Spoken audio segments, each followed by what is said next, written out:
நேசத்திற்குரிய நேயர்களே வணக்கம். மூன்றாம் உலகப் போர் தொடர் சொற்பொழிவில் உங்களை சந்திப்பதில் எனக்கு மிகுந்த மகிழ்ச்சி. இந்த தொடர் சொற்பொழிவிலே உலக வரலாறுகளை எல்லாம் தொடர்ச்சியாக ஒரு தொடர்கதை போல் உங்களுக்கு சொல்லி வருகின்றேன். கடந்த பதிவுகளை எல்லாம் நீங்கள் காண்பதற்கு வாய்ப்பாக அதனுடைய இணைப்புகள் இதற்கு கீழாக கொடுக்கப்பட்டிருக்கிறது. அவற்றையும் நீங்கள் பார்த்து பயனடைய வேண்டும் என்று உங்களை அன்போடு கேட்டுக்கொண்டு வாருங்கள் இன்றைய நிகழ்ச்சிக்கு செல்வோம். இந்த மூன்றாம் உலகப் போர் தொடர் சொற்பொழிவிலே ரோம சாம்ராஜ்யத்தினுடைய வரலாற்றை தான் அண்மை கால பதிவுகளிலே உங்களுக்கு சொல்லி வருகின்றேன். அந்த ரோம சாம்ராஜ்யத்தை உருவாக்கிய அந்த ஜூலியஸ் சீசர், அகஸ்டஸ் சீசர் என்று வரிசையாக அந்த ரோம சாம்ராஜ்யத்தில் இடம்பெற்ற மன்னர்களின் வரலாறுகளை எல்லாம் சொல்லி வருகின்றேன். அதிலும் குறிப்பாக 4 பேரரசர்களின் காலம் என்று சொல்லக்கூடிய அந்த காலகட்டம், அந்த 4 பேரரசர்களினுடைய காலகட்டத்திலே கடைசி பேரரசராக இருந்தவர் தான் வெஸ்பேசியன். அந்த வெஸ்பேசியனுடைய வரலாறு வரையிலும் நான் உங்களுக்கு கடந்த பதிவுகளிலே சொல்லியிருந்தேனே. இந்த வெஸ்பேசியனுக்கு பிறகு ஆட்சிக்கு வந்தவர் அவரது மூத்த மகன் டைட்டஸ் என்பதாகும். ரோம சாம்ராஜ்ய வரலாற்றிலேயே ஒரு இளவரசனாக, பேரரசனாக பெரும் புகழ் பெற்றவர் தான் இந்த டைட்டஸ் என்பதாகும்.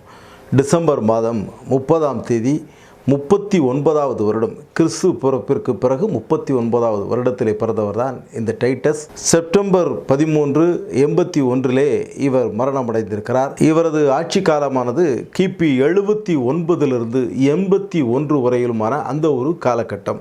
ஆனால் 79 81 வரை இவர் சக்கரவர்த்தியாக அந்த ரோம சாம்ராஜ்யத்திற்கு முடிசூட்டி கொண்டாலும் கூட தந்தையினுடைய நிழலாகவே இவர் நெடுங்காலம் ஆட்சி பொறுப்பில் இருந்தார் என்று தான் சொல்ல வேண்டும். ஆம், ஏனென்று சொன்னால் இந்த வெஸ்பேசியஸ் என்று சொல்லக்கூடிய இவரது தந்தை இருக்கிறாரே, இவர் ரோம சாம்ராஜ்யத்தினுடைய ஒரு கவர்னராக அந்த ஜூதேயா என்று சொல்லக்கூடிய யூதர்களுடைய வாழ்நிலமாக இருக்கக்கூடிய, யூதர்களின் சொந்த நலமாக இருக்கக்கூடிய, இன்றைக்கு இஸ்ரேல் என்று சொல்கிறோமே, அந்த ஜூதேயா பகுதிக்கு ஒரு கவர்னராக அனுப்பப்பட்டவர் தான் இந்த வெஸ்பேசியஸ். இந்த வெஸ்பேசியஸ் கவர்னராக இருக்கிற அந்த காலகட்டத்திலேயே டைட்டஸ் நிர்வாக பொறுப்புகளிலே அவர் பங்கெடுத்து கொண்டார். அது மட்டுமல்லாமல் ஒரு இராணுவ தளபதியாக நின்று யூதர்களுக்கு எதிராக நடந்த போர்களிலெல்லாம் பல சமயங்களிலே தன்னுடைய வீரத்தை நிலைநாட்டி அந்த ரோம சாம்ராஜ்யம் முழுவதும் இளவரசர் டைட்டஸ் என்று சொன்னாலே ஒரு மாவீரன் என்ற ஒரு பெயரும் புகழும் டைட்டஸுக்கு ஏற்கனவே இருந்த அந்த ஒரு காலகட்டம். அந்த காலகட்டத்திலே தான் இங்கே ரோம சாம்ராஜ்யத்தை ஆட்சி செய்து கொண்டிருந்த நீரோவினுடைய மரணத்திற்கு பிறகு 4 பேரரசர்களுடைய காலகட்டம் என்று சொல்கிறோமே, அந்த காலகட்டம், அதாவது ரோம சாம்ராஜ்யத்தை 4 மாகாணங்களாக பிரித்து அந்த 4 மாகாணங்களையும் நிர்வகித்து கொண்டிருந்த கவர்னர்கள், அவர்கள் ஒருவருக்கொருவர் சண்டையிட்டு அவர்கள் ஆட்சி பொறுப்புக்கு வரிசையாக வந்து கொண்டிருந்த அந்த காலகட்டம். அதிலே கடைசியாக ஆட்சி பொறுப்பிற்கு வந்தவர் தான் வெஸ்பேசியஸ் என்று சொல்லக்கூடியவர். அந்த வெஸ்பேசியஸ் ஆட்சிக்கு வருகிற அந்த சமயத்திலே தான் இவரது மகன் டைட்டஸ், அவர் இந்த ஜூதேயா பகுதியினுடைய ஒரு கவர்னராக இருந்து கொண்டு அவர் அங்கே ஆட்சி பரிபாலனம் செய்து கொண்டிருக்கிறார். தந்தையினுடைய காலகட்டத்திற்கு பிறகு இவர் அங்கே ஆட்சி பொறுப்பிற்கு வருகின்றார். இவரை பற்றி சொல்வதாக இருந்தால் வரலாற்று ஆசிரியர்கள் அரசியலில் நுழைகிற பொழுதே அதிரடியாக ஆர்ப்பாட்டங்களை செய்து அரசியலில் நுழைந்தவர் என்று இவரை பற்றி விமர்சனம் செய்கிறார்கள். ஒரு எப்பொழுதும் ஹீரோயிசம் காட்டக்கூடிய ஒரு மன்னராக இந்த டைட்டஸ் என்பவர் இருந்திருக்கிறார். இந்த டைட்டஸினுடைய வரலாறை நாம் படிக்கிற பொழுது மிக மிக முக்கியமான நிகழ்வாக, டைட்டஸினுடைய வாழ்க்கையில் இருக்கக்கூடிய நிகழ்வுகளிலே மிக மிக முக்கியமான நிகழ்வாக வைத்து பார்க்கக்கூடியது அந்த யூதர்களுடைய புனித தேவாலயத்தை அவர் இடித்த அந்த நிகழ்வு தான். ஆம், அந்த யூதர்களுக்கு எதிராக அவர் போர் நிகழ்த்திய போது அந்த சாலமோன் கட்டி கொடுத்த யூதர்களுடைய புனித தேவாலயம், அதை ஏரோது மன்னன் புதுப்பித்து கொடுத்தானே அந்த புனித தேவாலயம், அந்த புனித தேவாலயத்தை இடித்து நொறுக்கி தரைமட்டமாக்கி அங்கிருந்து ஏராளமான தங்கம், வெள்ளி போன்ற விலை மதிக்க முடியாத சொத்துக்களை எல்லாம் அவர் அபகரித்து ரோம் நகரத்திற்கு கொண்டு சென்றார். அவர் அதையெல்லாம் கூட யூதர்கள் மன்னித்து விட்டார்கள் என்று சொல்லலாம். யூதர்களால் மன்னிக்க முடியாத விஷயம் என்ன தெரியுமா? அந்த யூதர்களின் புனித சின்னம் என்று சொல்லக்கூடிய 7 மெழுகுவர்த்திகளை தாங்கி நிற்கக்கூடிய அந்த ஸ்டாண்ட், மொனார்க் என்று சொல்லுவோமே, பார்க்கிறோமே, மோசஸ் வழிபடுவதற்காக இறைவன் வழங்கிய ஒரு வழிபாட்டு பொருளாக இருக்கக்கூடிய அந்த மொனார்க்கை இந்த டைட்டஸ் இந்த புனித தேவாலயத்திலிருந்து அபகரித்து சென்றதை யூதர்களால் ஒருபோதும் மன்னிக்க முடியாது. எனவே யூதர்கள் தங்கள் உயிரை பணயம் வைத்து அந்த போரிலே ஈடுபட்டு பலாயிரக்கணக்கான யூதர்களெல்லாம் இறந்து போனார்கள் என்ற ஒரு செய்தியெல்லாம் நாம் ஏற்கனவே பார்த்திருக்கிறோம். அந்த சம்பவம் இந்த டைட்டஸினுடைய வாழ்க்கையிலே மிக மிக முக்கியமான ஒரு சம்பவமாக வைத்து பார்க்கப்படுகிறது. எந்த அளவிற்கு யூதர்கள் டைட்டஸை ஒரு வில்லனாக வைத்து பார்த்தார்களோ இந்த சம்பவத்தினால், இதே சம்பவத்தை அடிப்படையாக கொண்டுதான் ரோம் நகரத்தில் இருந்த ரோமானியர்கள் இந்த டைட்டஸை ஒரு பெரிய ஹீரோவாக, ஒரு பெரிய வெற்றி வீரனாக வைத்து கொண்டாடினார்கள் என்று சொல்லலாம். இந்த ஜூதேயா பகுதியை யூதர்களை அவர் வெற்றி கொண்டாடியதன் நினைவாக டைட்டஸ் வளைவு என்று சொல்லக்கூடிய ஒரு வளைவு, இன்றைக்கும் அது நீங்கள் இத்தாலிக்கு போனால் நீங்கள் அங்கே ரோம சாம்ராஜ்யத்திலே கட்டப்பட்ட அந்த டைட்டஸ் வளைவினை நீங்கள் பார்க்கலாம். பொதுவாக ஒரு ஐரோப்பிய கலாச்சாரத்திலே ஏதாவது ஒரு பெரிய வெற்றியை கொண்டாட வேண்டும் என்று சொன்னால் அந்த வெற்றியினுடைய அடையாளமாக வீதியிலே ஒரு மிகப்பெரிய ஆர்ச், ஒரு வளைவை கட்டுவார்கள். திருநெல்வேலியிலே எஸ்என் ஹைரோடு என்று சொல்லக்கூடிய அந்த எஸ்என் ஹைரோட்டிலே பார்த்தீர்கள் என்று சொன்னால் அந்த ரத்னா திரையரங்கம், பார்வதி திரையரங்கம் இவற்றுக்கு அருகாமையில் ஒரு பெரிய ஒரு ஆர்ச் இருப்பதை நீங்கள் பார்க்கலாம். அது ஆங்கிலேயர்கள் 2வது உலகப் போரிலே பெற்ற வெற்றியினுடைய அடையாளமாக கட்டப்பட்ட ஆர்ச்.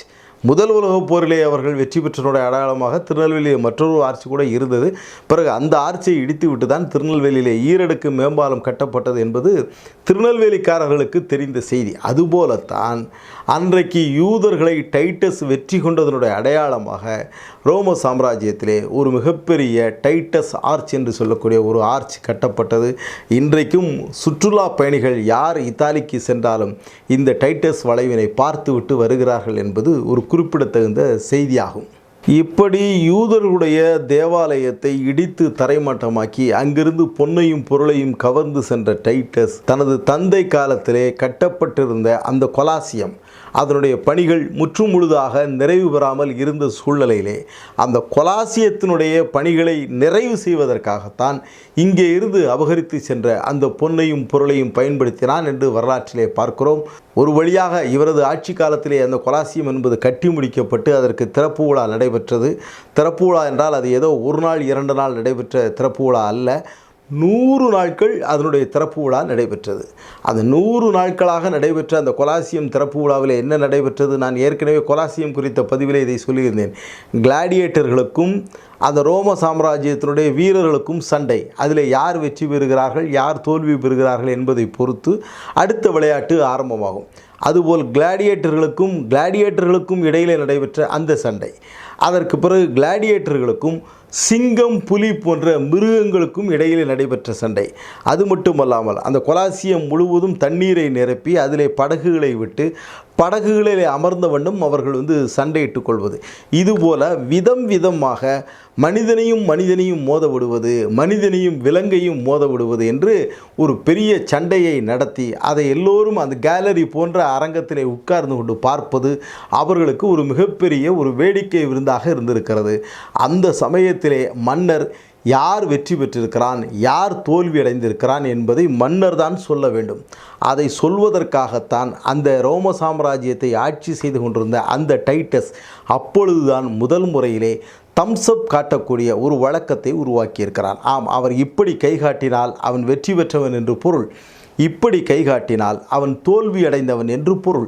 அதற்கு பிறகுதான் இன்றைக்கு உலகத்திலே பலரும் இந்த மரபை பின்பற்றி வருவதை, கடைபிடித்து வருவதை நாம் பார்க்கிறோம். அது மட்டுமல்லாமல் கொலாசியத்தினுடைய மேல் அடுக்கிலே அமர்ந்திருக்கக்கூடிய மன்னன் மரத்தினால் செய்யப்பட்ட சிறிய பந்து, அந்த பந்துகளை கேலரியிலிருந்து மக்களை நோக்கி வீசுவான். மக்களை நோக்கி வீசுகிற பொழுது அதற்கு உள்ளாக சிறு சிறு பரிசு பொருட்கள் எல்லாம் அடைத்து வைக்கப்பட்டிருக்கும். அந்த பரிசு பொருட்களை பெறுவதற்காக மக்கள் முண்டி அடித்து கொண்டு மோதிய அந்த சம்பவங்கள், இவையெல்லாம் கொலாசியத்தினுடைய தொடக்க விழாவிலே நடந்த சம்பவங்கள் என்று வரலாற்று ஆசிரியர்கள் பதிவு செய்திருக்கிறார்கள். இப்படியாக அந்த கொலாசியத்தை வெற்றிகரமாக நிறைவு செய்து தொடக்க விழா நடத்தியவன் இந்த டைட்டஸ் என்றதை பார்க்கிறோம். அதற்காக தேவையான பொன்னையும் பொருளையும் யூதர்களுடைய கோவிலை கொள்ளையடித்து கொண்டு போய் அங்கே அதை அவன் செலவு செய்தான் என்கின்ற ஒரு வரலாற்று செய்தியையும் பார்க்கிறோம். அதுபோலவே இந்த டைட்டஸ் மன்னன் பொதுமக்களுக்காக பாத் ஆஃப் டைட்டஸ் என்று சொல்லக்கூடிய ஒரு மிகப்பெரிய குளியல் அரங்கு ஒன்றினை ரோம் நகரத்தினுடைய மையப்பகுதியிலே நிர்மாணித்திருக்கிறார். ஏற்கனவே நான் கிரேக்க வரலாறை சொல்கிற பொழுது ஆர்க்கிமிடிஸினுடைய வரலாறை சொன்னேன். அப்பொழுது அந்த ஆர்க்கிமிடிஸ் ஒரு பொது வெளியிலே இருக்கக்கூடிய அந்த பாத் டப்பிலே குளித்து கொண்டிருக்கிற பொழுது தான் அவர் யுரேகா யுரேகா என்று கத்திக்கொண்டு ஓடினார் என்று சொன்னேனே.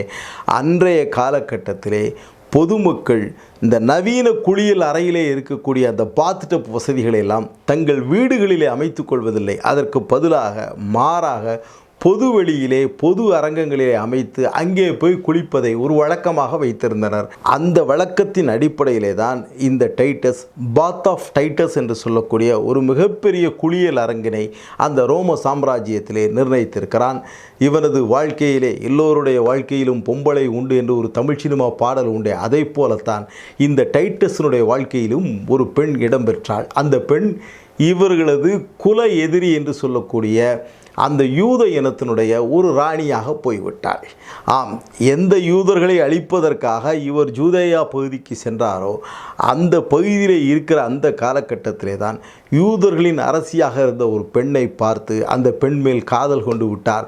இன்னும் சில வரலாற்று ஆசிரியர்கள் அந்த காதலை கொச்சைப்படுத்தி கூட வேறு விதமாக எழுதியிருப்பதையெல்லாம் நாம் பார்க்கிறோம். அப்படி அந்த காதல் கொண்ட பெண்ணை அவர் திருமணம் செய்து கொள்ள வேண்டும் என்று கூட நினைத்திருக்கிறார். ஆனால் அந்த பெண்ணை திருமணம் செய்து கொண்டு ரோம சாம்ராஜ்யத்திற்குள் காலடி எடுத்து வைக்க முடியாது. ஏனென்றால் ஒட்டுமொத்த ரோமேனியர்களும் யூதர்களை வெறுத்து கொண்டிருக்கிறார்கள் என்ற ஒரே காரணத்திற்காக அந்த காதலை அவர் துறந்தார். அந்த பெண்ணை அந்த இடத்திலே விட்டுவிட்டு வந்து விட்டார் என்ற ஒரு சோகமான செய்தியையும் இந்த டைட்டஸனுடைய வாழ்க்கையிலே பார்க்கிறோம். இந்த டைட்டஸ் ஒப்பீட்டளவிலே பார்க்கிற பொழுது மக்களுக்கு ஏராளமாக நன்மைகளை செய்யக்கூடிய ஒரு மன்னனாக இருந்திருக்கிறான் என்பதை பார்க்கிறோம். அந்த டைட்டஸனுடைய காலகட்டத்திலே தான் ஒரு 2 மிகப்பெரிய இயற்கை பேரிடர் அந்த ரோம சாம்ராஜ்யத்திலே நடைபெற்றிருக்கிறது. அந்த 2 இயற்கை பேரிடர் ஏற்பட்ட போதும் அவன் முழுக்க மக்களின் துயர் துடைக்க பாடுபட்டிருக்கிறான். ஒன்று வெசுவியஸ் என்று சொல்லக்கூடிய ஒரு பெரிய எரிமலை. அந்த எரிமலை திடீரென வெடித்து அக்கினி குழம்புகளை கக்க ஆரம்பித்திருக்கிறது. த பே ஆஃப் நேபிஸ் என்று சொல்லக்கூடிய அந்த பகுதி முற்றிலும் சீரழிந்திருக்கிறது. அந்த பகுதியிலே இருக்கக்கூடிய மக்கள் அத்துணை பேருக்கும் அரசாங்கத்தினால் என்ன உதவி செய்ய முடியுமோ அதனை டைட்டஸ் செய்திருக்கிறான். அதையும் தாண்டி தன்னால் தனிப்பட்ட முறையில் என்ன உதவி செய்ய முடியுமோ அதையும் டைட்டஸ் மிகச்சிறப்பாக செய்திருக்கிறான். அதுபோலவே மற்றொரு இயற்கை பேரிடராக அந்த ரோம் நகரம் எப்படி நீரோ காலத்தில் திடீரென்று தீப்பற்றி எரிந்ததோ அதே போல திடீரென்று தீப்பற்றி எரிந்திருக்கிறது. அப்பொழுதும் அந்த ரோம் நகரத்து மக்களுக்கு தன்னாலான எல்லா உதவிகளையும் டைட்டஸ் செய்திருக்கிறான். அந்த தீ விபத்துக்கு பிறகு அங்கே இருந்து பாலடைந்த பல கட்டடங்களை பொது கட்டடங்களை எல்லாம் இவன் புதுப்பித்து கொடுத்திருக்கிறான். மக்கள் இயல்பு வாழ்க்கைக்கு திரும்புவதற்கு என்ன வசதிகளை செய்ய வேண்டுமோ அதை செய்திருக்கிறான். இந்த 2 இயற்கை பேரிடர் ஏற்பட்ட பிறகு திடீரென்று இந்த இப்போது கொரோனா பரவி கொண்டிருக்கிறதே அதை போல் அந்த ரோம் நகரம் முழுவதும் ஒரு பெரிய ஒரு வியாதி ஒன்று பரவ ஆரம்பித்திருக்கிறது. அந்த காலகட்டத்திலும் அவன் மக்களுக்காக துயர் துடைப்பவனாக ஓடி அவர்களுக்காக உழைப்பவனாக இருந்து கொண்டிருக்கிறான் என்று டைட்டஸ் குறித்தான பல்வேறு செய்திகளை எல்லாம் நம் வரலாற்றிலே பார்க்கிறோம். இப்படி மக்கள் துயர் துடைப்பவனாக இருந்த அந்த டைட்டஸினுடைய புகழ் ரோம சாம்ராஜ்யத்தினுடைய வரலாற்றிலே ஒரு முக்கியமான ஒரு அத்தியாயமாக வைத்து பார்க்கப்படுகிறது. இப்படிப்பட்ட இந்த டைட்டஸும் ஒரு நாள் திடீரென மர்மமான முறையிலே இறந்து போனான். அவரது மரணம் குறித்து 2 விதமான கருத்துக்கள் சொல்லப்படுகிறது. ஒன்று, அவன் விஷக்காய்ச்சலிலே இறந்து போனான் என்று ஒரு சில வரலாற்று ஆசிரியர்களும், இல்லை அவனது தம்பி டொமிட்டியன் விஷம் வைத்து தான் இவனை கொன்றுவிட்டான் என்றும் ஒரு கருத்தானது சொல்லப்படுகிறது. எது எப்படி இருந்தாலும் அவன் சாகின்ற தருணத்திலே அவன் சொன்ன ஒரு வார்த்தை அது ஒரு வரலாற்று சிறப்புமிக்க ஒரு வார்த்தையாக மாறிவிட்டது. I have mat but one mistake. நான் எல்லாவற்றையும் சரியாக செய்தேன், ஒன்றை தவிர என்று ஒரு வார்த்தையை அவன் சொன்னான். I have made but one mistake என்று சொன்ன அந்த வார்த்தையினுடைய பொருளை இன்று வரையிலும் வரலாற்று ஆசிரியர்கள் விவாதித்து கொண்டிருக்கிறார்கள். அவன் செய்த ஒரே ஒரு தவறு, அந்த யூத ராணியை அவன் திருமணம் செய்யாமல் விட்டுவிட்டானே, அதைத்தான் அவன் அப்படி சொல்லியிருக்கிறான் என்று சில வரலாற்று ஆசிரியர்களும், இல்லை இல்லை, தான் வாழ்கின்ற காலத்திலேயே தன்னுடைய தம்பி நயவஞ்சக சதி செயல்களை செய்கிறான் என்று தெரிந்தும் அவனை தண்டிக்காமல் அவனை மன்னித்து விட்டதுதான் அவன் செய்த ஒரு மிகப்பெரிய தவறு, அதைத்தான் அவன் இப்படி சொல்லியிருக்கிறான் என்றும் வரலாற்று ஆசிரியர்கள் இரண்டு விதமாக கருத்துக்களை சொல்லி கொண்டிருக்கிறார்கள். எது எப்படி இருந்தாலும் டைட்டஸினுடைய வரலாறு இந்த ரோம சாம்ராஜ்யத்தினுடைய வரலாற்றிலே மிக முக்கியமான ஒரு வரலாக இருக்கிறது. இவனை விஷம் வைத்து கொன்றதாக சந்தேகிக்கப்படுகிற அவனது தம்பி டொமிட்டியன் அவன்தான் அடுத்து ஆட்சி பொறுப்பிற்கு வருகிறான். அவன் நல்லவனா கெட்டவனா? நாளை பார்க்கலாமா?